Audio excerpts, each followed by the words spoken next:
Dortmund and Bayern with emphatic victories. We'll start with Dortmund, 5-2 over Gladbach.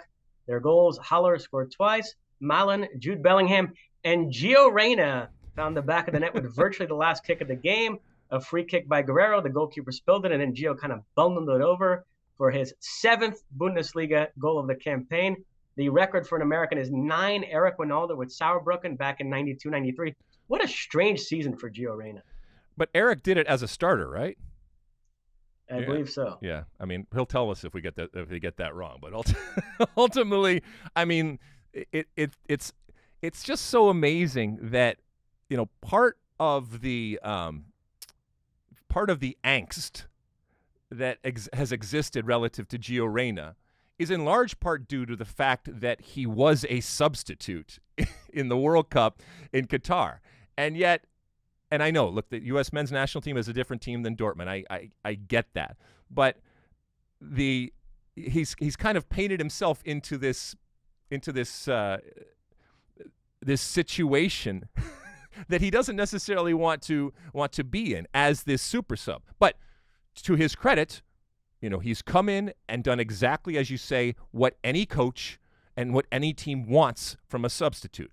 To come in, all right, he's not changing the game because the game was already decided, but you come in and you make an impact, and a positive impact. And he has at times come in when it's been much closer and has made a positive impact. But, you know, does this change the story when it comes to Gio Reyna as to should he continue on?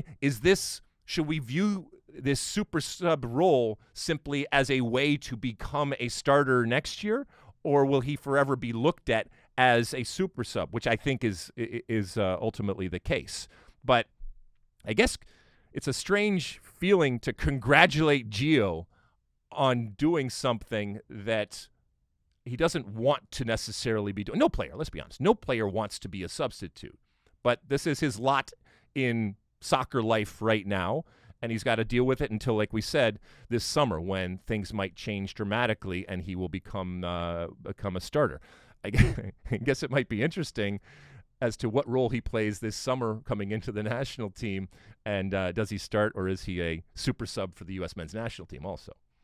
Yeah, I still say it's been a lost year in terms of his development as a playmaker, which is ultimately what U.S. fans want to see. But give him credit. He's found a way to contribute that we never imagined. I never pictured him as a goal-scoring super sub, but that's what he's essentially become on this Dortmund team. Does he have any chance, though, ultimately of winning a title this year? Because 1 point difference right now, as you mentioned, both teams having played 32 games, and you know they're just kind of trading blows right now, and massive blows. Who's winning the most? So if it ended up coming down to goal differential, it would be interesting ultimately to see how that worked. But Bayern Munich's at 55, and Dortmund I think is at 36. But so that's not going to happen for Dortmund either.